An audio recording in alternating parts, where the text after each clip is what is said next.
Hello, boys and girls. We're going to start off on chapter 1 now of our book, What is the Declaration of Independence? In chapter 1 is about the battle for America. One thing we need to point out is America isn't really the United States of America quite yet, okay? And that's what we're going to learn about in this chapter. After Columbus set foot in the New World in 1492, many European countries wanted to rule different parts of North America. Great Britain, France, and Spain controlled almost the entire continent. Great Britain had 13 colonies along the East Coast, where most settlers lived. France, Great Britain's great rival, had the largest area of land northwest of the colonies. Oh, and if I look at this map right here, it looks like this is Great Britain's land where the colonies are, but then over here is all of France's land, it looks like, and then we have some Spain down here too. Interesting. But not many of the settlers lived there. Same with Spain. It had a bigger chunk of land than Great Britain, but far fewer people. Let's make sure we read the caption down here too. This map shows what land belonged to France, Great Britain, and Spain. The striped areas were regions that different countries claimed their own. In 1754, Great Britain tried to grab more of North America by invading lands controlled by the French. We've talked a lot in social studies that land is a super important resource, and if there's one thing to fight over, it's going to be land. This led to war known as the French Indian War. So very interesting here. The French and Indian War was actually fought, it seems like, between the French and Great Britain all over this land over here because Great Britain wanted more. A young lieutenant colonel named George Washington, oh, he's going to be important here, served in the British Army fighting against the French.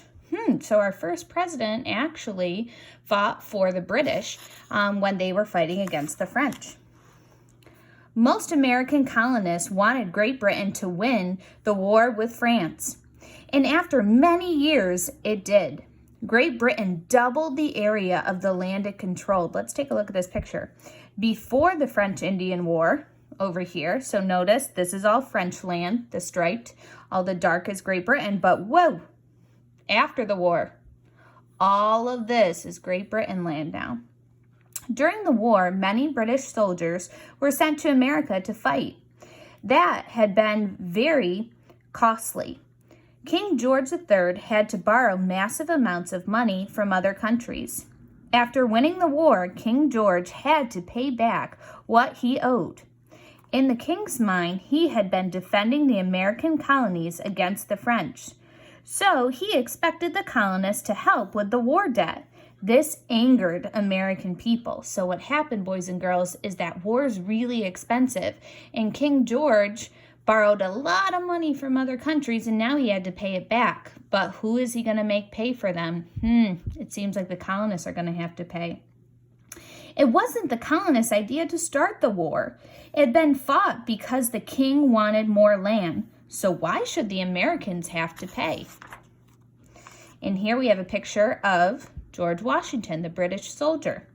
That's not how we normally hear about him. We usually hear George Washington, the first president. Let's read.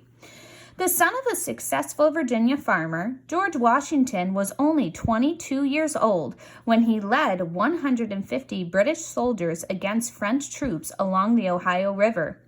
This was at the very beginning of the French and Indian War, so he was really young to be leading a whole army into battle. His troops were defeated by the French army, and Washington had to surrender. He was ashamed. A year later, Washington returned to the same area to fight, and once again the French overpowered his forces. Makes me think of a famous fail. He's failed twice now. Washington had 2 horses shot from underneath of him. Whoa, that's crazy. The best he could do was to lead the defeated British soldiers back to safety. Although praised for his bravery in war, Washington retired from the British Army in 1758.